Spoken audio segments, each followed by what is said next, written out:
बिस्मिल्लाहिर्रहमानिर्रहीम। अस्सलाम वालेकुम नाज़रीन, एक नए व्लॉग के साथ आपकी खिदमत में हाजिर है। नाज़रीन, आज 7 दिसंबर है, दिन है हफ्ते का।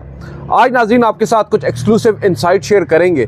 आपको मालूम ही है 2 रोज़ से कुछ अफवाहें शहर इक़्तिदार में गर्दिश कर रही थी सीनियर प्यूनी जज of the Supreme Court Justice Mansoor Ali Shah sahab के मुस्ताफ़ी होने से मुतालिक। ये कहा जा रहा था कि अगर फुल कोर्ट तश्कील नहीं दिया जाता 26वीं आइनी तरमीम पर समाअत के लिए तो मुमकिन तौर पर जस्टिस मंसूर अली शाह में स्टेप डाउन, वो शायद ओहदे से अलग हो जाएं, ओहदा छोड़ दें और मुस्ताफ़ी होकर घर को चले जाएं। बहरहाल उसमें आज हमारे पास कुछ एक्सक्लूसिव इंसाइट है, वो आपके साथ शेयर करेंगे। और अब आपको मालूम है कि जो तमाम तर इख्तियारात इस वक्त सुप्रीम कोर्ट ऑफ पाकिस्तान में हैं वो एक आइनी बेंच के पास हैं, जिसमें जस्टिस अमीनुद्दीन खान है, जस्टिस जमाल खान मंदोखेल उस कमेटी का हिस्सा आइनी बेंच की जिसने मुकदमात तय करना होते हैं, फिक्स करना होते हैं। जस्टिस जमाल खान मंदोखेल से आज हमारा एक दिलचस्प मुकालमा हुआ, मुख्तसर सा हुआ, मगर आपको अंदाज़ा हो जाएगा वो किस सोच के साथ चीज़ों को आगे लेकर चल रहे हैं और आगे आने वाले दिनों में मज़ीद क्या हो सकता है। मगर जो आज की स्टोरी है नाज़रीन, वो जस्टिस जमाल खान मंदोखेल नहीं है, वो जस्टिस मंसूर अली शाह हैं। जस्टिस मंसूर अली शाह साहब से आज मैंने कुछ सवालात किए। सवालात तो खैर एक ही सवाल था और यही पूछा कि आपसे मुतल्लिक कुछ अफवाहें गर्दिश कर रही हैं, क्या उन अफवाहों में कोई सदाकत है या नहीं। उस पर उनका जवाब काफ़ी इंटरेस्टिंग था। और फिर पहले क्योंकि मैं ख़ुद वहाँ पर मौजूद था, मैंने उनसे सवाल पूछा, साथ कोई और सहाफ़ी नहीं थे। जब दीगर सहाफ़ियों के साथ जस्टिस मंसूर अली शाह गुफ्तगू कर रहे थे तो उन्होंने फिर मुखातिब करते हुए उसी सवाल का ज़रा तफसील के साथ जवाब दिया और उन्होंने अब नाज़रीन 2 टोक अंदाज में ये कह दिया है कि वो मुस्ताफ़ी होकर कहीं नहीं जा रहे, वो अपना काम जारी रखेंगे। उन्होंने मज़ीद क्या कहा वो भी आपको आगे चलकर बताते हैं।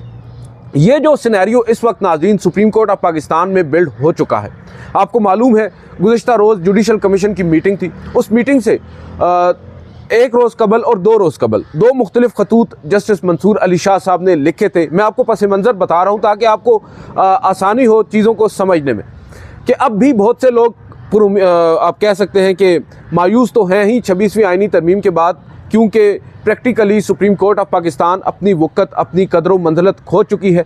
जो एक इख्तियार सुप्रीम कोर्ट ऑफ पाकिस्तान या पार इंजॉय किया करती थी 26वीं आइनी तरमीम से पहले, अब वो उससे ले ली गई है और उठाकर दे दी गई है हुकूमत को। वो हुकूमत जिसके फ़ैसले करने हैं उसी अदालत ने, अब जब अदालत ही हुकूमत के माज़रत के साथ मातहत हो जाएगी तो फिर हुकूमत को क्या मुश्किल होगी। तो बेसिकली ये जस्ट है। अब हुआ ये है कि जस्टिस मंसूर अली शाह ने नाज़रीन, क्योंकि उनके ऊपर तनकीद भी हो रही है एक तवील अरसा से कि वो क्यों कर खामोश हैं, मगर मैं यहाँ पर आपके सामने कुछ चीज़ें ज़रा क्लैरिफाई करना चाहूँगा। जस्टिस मंसूर अली शाह खामोश नहीं हैं।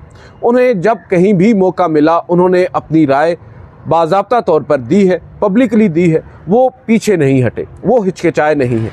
चाहे उसका आगाज़ आप करें 12 सितंबर से जब मखसूस नशिस्तों का फ़ैसला आया। जो फ़ैसला आया था ये तो हमने भी अंदाज़ा नहीं किया था, एंटिसिपेट नहीं किया जा रहा था। कहा जा रहा था कि दरमियाना सा फ़ैसला आएगा, मगर जो फ़ैसला जस्टिस मंसूर अली शाह ने 12 जुलाई को तहरीर किया, वो फ़ैसला इंतहाई गैर मामूली था और उसने पूरे निज़ाम को ही एक दफ़ा हिला कर रख दिया था।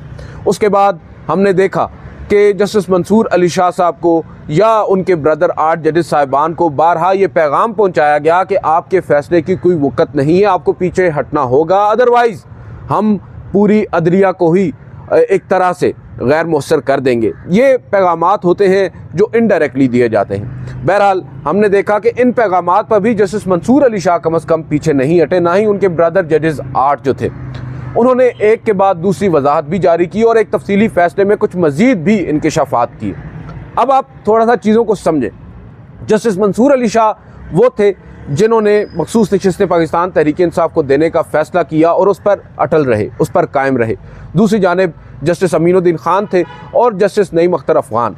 उन्होंने जस्टिस मंसूर अली शाह के ही फ़ैसले को तनकीद का निशाना बनाया, उसे गैर आइनी करार देते हुए इलेक्शन कमीशन को कहा कि आप पर लाजिम नहीं है इस पर अमल दरामद करें। अब यहाँ से आप अंदाज़ा लगाएं, एक जज वो हैं जो बुनियादी इंसानी हकूक़ को जवाज़ बनाकर कंप्लीट जस्टिस करते हैं, और एक तहरीक इंसाफ जमात है जिसे 8 फरवरी के इंतखाबात से कबल ही फाजिल चीफ जस्टिस उस वक्त के काजी फायज़ ईसा साहब ने इंतखाबी अमल से बल्ले का निशान छीन कर बाहर कर दिया था। उसे उन्होंने एक लास्टली रिलीफ दिया, मगर वो भी 2 जजेस साहिबान को अच्छा नहीं लगा। उन्होंने इन्हीं अपने ब्रदर जजेस पर तनकीद की और नतीजतन जस्टिस मंसूर अली शाह को लगा दिया गया खुडे लाइन और जस्टिस अमीनुद्दीन और जस्टिस नईम अख्तर अफगान के हाथ में थमा दी गई बाग दौड़ सुप्रीम कोर्ट ऑफ पाकिस्तान की आइनी बेंच की सूरत में। तो ये पूरा एक आप कह सकते हैं पस मंज़र है। मैं शॉर्टली मैंने कोशिश की आपके सामने रखूं। अब उसमें हमने देखा जस्टिस मंसूर अली शाह जो है वो फिर भी पीछे नहीं हटे। उन्होंने पहले जब 26वीं आइनी तरमीम पास हो गई और 26वीं आइनी तरमीम के पास होने के बाद हमने देखा कि अभी जुडिशल कमीशन कायम होना था, जुडिशल कमीशन ने आइनी बेंच तश्कील देना था। उन्होंने इन दोनों कामों से पहले ही जस्टिस याह्या अफरीदी अपने चीफ जस्टिस को, जस्टिस मंसूर और जस्टिस मुनीब ने ख़त लिखा, उन्हें कहा कि भाई फुल कोर्ट के सामने लगा दें 26वीं आइनी तरमीम के ख़िलाफ़ दायर तमाम दरख्वास्तें। उन्होंने नहीं लगाई। फिर उन्होंने कमेटी का इजलास बुलाने का कहा, उन्होंने कमेटी का इजलास नहीं बुलाया। फिर इन्होंने अपने रूल्स में जो इख्तियारात हैं उनको इस्तेमाल करते हुए अक्सरियती राय पर जो थी, अक्सरियती जजेस जस्टिस मंसूर और जस्टिस मुनीब, 3 में से 2 अक्सरियत होते हैं, इन्होंने इजलास बुलाया, फ़ैसला दिया। उस फैसले पर अमल दरामद नहीं हो सका कि फुल कोर्ट के सामने लगाया जाए आइनी तरमीम के ख़िलाफ़ दरख्वास्तों को। उसके बाद फिर कॉरस्पॉन्डेंस हमारे सामने आई, हमने देखा और ये तो कम अज़ कम वाज़े हो गया कि जस्टिस मंसूर अली शाह कम अज़ कम किसी कंप्रोमाइज़ की आप कह सकते हैं कि उसमें नहीं है, ना वो करना चाहते हैं। अगर उन्होंने करना होता तो शायद 26वीं आइनी तरमीम से पहले कर चुके होते और आज चीफ जस्टिस ऑफ पाकिस्तान के मनसब पर बैठे पार्स को इंजॉय कर रहे होते, मगर उन्होंने एक हार्ड वे चुना। और अब हमने देखा जब जुडिशल कमीशन जजेस की अपॉइंटमेंट्स करने जा रहा था सुप्रीम कोर्ट में, सिंध हाई कोर्ट में, पेशावर हाई कोर्ट में और ओवरऑल हाई कोर्ट्स में जजेस की अपॉइंटमेंट्स जुडिशल कमीशन करने जा रहा था, जस्टिस मंसूर अली शाह ने जस्टिस याह्या अफरीदी को एक मरतबा फिर ख़त लिख कर कहा कि 26वीं आइनी तरमीम एक बोन ऑफ कंटेंशन है, उसको पहले डिसाइड किया जाए, पहले उसकी कॉन्स्टिट्यूशनल वैलिडिटी को डिसाइड किया जाए और वो करेगा full court of supreme court. मगर जस्टिस याह्या अफरीदी ने उनकी इस तजवीज़ को भी मुस्तरद कर दिया, नज़रअंदाज कर दिया। और फिर उन्होंने जुडिशल कमीशन रूल्स बनाने के लिए एक और ख़त लिखा, जिसे अब आप कह सकते हैं टू सम एक्सटेंट मान लिया गया है।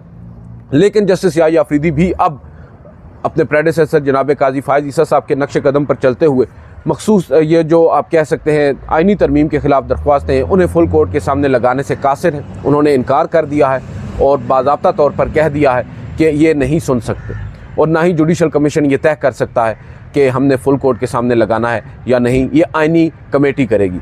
उस आइनी कमेटी ने एक फ़ैसला करना है जिसके सरबराह हैं जस्टिस अमीनुद्दीन खान, जिसके मेंबर हैं जस्टिस जमाल मंदोखेल और जस्टिस मोहम्मद अली मज़हर। उन्हीं में से एक मेंबर जस्टिस जमाल मंदोखेल से भी आज मैंने सवाल पूछा, वो बड़ा इंटरेस्टिंग जवाब देते हैं। बहरहाल इससे पहले कि जस्टिस जमाल के सवाल पर आएँ, पहले आप लोग सोच रहे होंगे जस्टिस मंसूर अली शाह साहब से क्या गुफ्तगू हुई। जस्टिस मंसूर अली शाह साहब से मैंने पूछा कि आप मुस्ताफ़ी हो रहे हैं, अफवाहें हैं ऐसी? उन्होंने कहा कि ऐसी कोई अफवाहें नहीं है। फिर उन्होंने मुस्कुराते हुए कहा कि आप क्यों मेरे जहन में ऐसे ख्यालात डाल रहे हैं।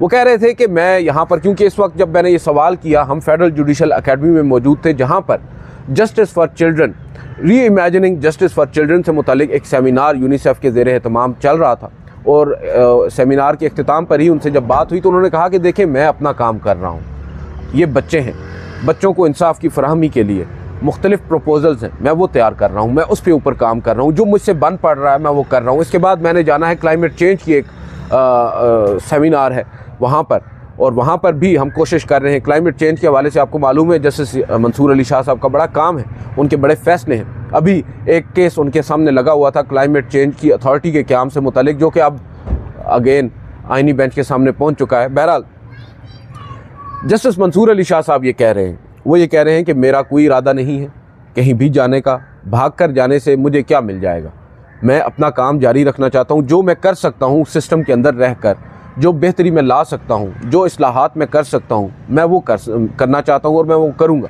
अब मैं अगर घर को चला जाऊँगा तो घर बैठकर मैं क्या कर सकता हूँ, सिस्टम से बाहर रहकर मैं सिस्टम को कैसे तब्दील कर सकता हूँ। तो ये उनका एक जिस्ट था जो वो बात कर रहे थे और मैं उनके पॉइंट ऑफ व्यू से 100% अग्री करता हूँ। मैं बात भागने या ना भागने की नहीं कर रहा, मैं बात कर रहा हूँ कि आप एक काबिल जज हैं और आज जिस इवेंट पर मैं मौजूद था मेरे साथ बहुत से फेलो जर्नलिस्ट भी थे और वो गवाह हैं इस चीज़ के, जहाँ पर गैर मुल्की शहरी भी आए हुए थे, यूनिसेफ से लोग आए हुए थे, वो सब भी तारीफ़ें कर रहे थे जस्टिस मंसूर अली शाह की। जिस तरह उन्होंने एक इन्विजन किया बच्चों के लिए सहूलियात, बच्चों के लिए इंसाफ, सस्ते इंसाफ की फराहमी। लाहौर में उन्होंने किस तरह एक अलग से कॉम्प्लेक्स बनाया बच्चों के लिए, ताकि उनके केसेस दीगर अदालतों में ना आए, उनकी डिग्निटी, उनके आप कह सकते हैं कि जो उनकी एज है, फ्रेजाइल है, उसको मुतासिर किए बगैर उनके केसेस को जल्द अज जल्द डिस्पोज ऑफ करने के ऊपर उन्होंने काम किया। और अब वो इन्विजिट कर रहे हैं यही चीज़ें अपने दीगर जजेस साहिबान में जो मातहत अदलिया में है, डिस्ट्रिक्ट जुडिशरी में है, वहाँ पर जजेस साहिबान को मुखातिब करते हुए उन्होंने एक बड़ा भरपूर लेक्चर दिया है, और जो बहुत से जजेस साहिबान भी जिससे बड़े मुतासिर हुए हैं। अब यहाँ पर आकर हम ये देखते हैं, बहुत से लोग हैं, हम लोग क्योंकि अपनी सेल्फिश रीजंस की वजह से ये समझते हैं कि अगर जस्टिस मंसूर अली शाह साहब को चीफ जस्टिस नहीं बनाया तो उन्हें मुस्ताफ़ी हो जाना चाहिए। भाई, मुस्ताफ़ी होना कोई मुश्किल काम नहीं है, वो आसान काम है। असल काम है सिस्टम के अंदर रहकर अपना काम करना, जो आप कर सकते हैं। हालात बदलते देर नहीं लगती, मगर जस्टिस मंसूर अली शाह साहब अगर इजी वे लेते, जैसे जस्टिस इजाज़ुल हसन माजरत के साथ जस्टिस मज़ाहिर अली अकबर नकवी, उन्होंने क्या कर लिया, आज वो सिस्टम से बाहर हैं। वो अलग बात है कि जस्टिस मंसूर अली शाह आज बेइख्तियार हैं, उनके पास कोई इख्तियार नहीं है, उनकी तजवीज़ को उनके चीफ जस्टिस भी मुस्तरद कर देते हैं, या उनकी उस तजवीज़ पर गौर भी नहीं किया जाता। बावजूद इसके वो सिस्टम के अंदर बैठे हैं, अब भी वो बहुत सा डिफरेंस क्रिएट कर सकते हैं, और आइंदा आने वाले दिनों में उम्मीद है ऐसा होगा, भले ही उसका ताल्लुक सियासी हालात या सियासी मंजरनामे से ना हो, मगर अदालती इस्लाहात भी नाज़रीन कोई मामूली चीज़ नहीं है। अदालती इस्लाहात डायरेक्टली लिंक्ड हैं आम आवाम से। जो वो लोग जो लिटिगेंट्स हैं, जो आम लोग हैं, जो अफोर्ड नहीं कर सकते, बड़े बड़े वकला को बड़ी बड़ी फ़ीसें नहीं दे सकते, उनके लिए अगर एक जज सिस्टम के अंदर रहकर कोई तब्दीली लेकर आता है और इस्लाहात करता है और उससे सस्ते इंसाफ की फराहमी यकीनी बनाई जाती है, तो इससे बड़ी क्या खिदमत होगी, और ये खिदमत उनको करना होगी। अगर उन्होंने एक ज़िम्मेदारी ली है तो माँ सिवाय इसलिए सिर्फ इस वजह से कि अब वो चीफ जस्टिस नहीं है, इसका ये मतलब नहीं है कि उन्हें स्टेप डाउन कर देना चाहिए। उन्हें अपना काम जारी रखना चाहिए, और वो जारी रख रहे हैं, ये काबिल सताइश है। इसके अलावा वहाँ पर ही मौजूद दीगर साफ़ियों के साथ जस्टिस जमाल खान मंदोखेल भी थे, जस्टिस मोहसिन अख्तर कियानी भी थे, मगर वो आपको मालूम है ज़रा खामोश तबा हैं, और वो हमारे आज की जो स्टोरी थी उससे उनका लिंक अप नहीं हो रहा था। हमने जस्टिस जमाल खान मंदोखेल, क्योंकि जब बात हो रही थी जस्टिस मंसूर अली शाह साहब से, तो जस्टिस मंसूर अली शाह ने कहा कि मैं यहीं हूँ, आप बेफिक्र रहें और मैं अपना काम जारी रखूँगा, जो मैं कर सकता हूँ वो मैं करूँगा। तो जस्टिस जमाल खान मंदोखेल ने कहा कि देखें, मैं भी जस्टिस मंसूर अली शाह साहब के साथ हूँ। तो मैंने मुस्कुराते हुए कहा कि जमाल साहब, क्या आप जुडिशल कमीशन में भी इनका साथ देंगे? तो उस पर वो मुस्कुरा दिए। फिर मैंने उनसे एक सवाल पूछा जस्टिस जमाल खान मंदोखेल से, सर क्या जो कल जस्टिस याह्या अफरीदी साहब ने जुडिशल कमीशन में कहा है कि 26वीं आइनी तरमीम के ख़िलाफ़ जो दरख्वास्तें हैं उन्हें समाअत के लिए मुकर्रर करने का इख्तियार आइनी कमेटी का है, उस आइनी कमेटी के हिस्सा जस्टिस जमाल खान मंदोखेल साहब आप भी हैं, तो क्या आप फुल कोर्ट बनाने जा रहे हैं? तो उस पर उन्होंने मुझसे कहा कि देखें, अदालत की बातें हैं, अदालत में अच्छी लगती हैं, यहाँ पर बैठकर अदालत की बातें हमें नहीं करनी चाहिए। फिर मैंने उनसे कहा कि सर वैसे ये बात अदालत की नहीं कमेटी की थी। मेरे साथ साकिब बशीर साहब भी थे, उन्होंने भी इसी बात को वहाँ पर कहा। तो उन्होंने कहा जो भी है वो अदालत से मुताल्लिक़ है, अदालत में करेंगे, जो बेहतर होगा वो करेंगे।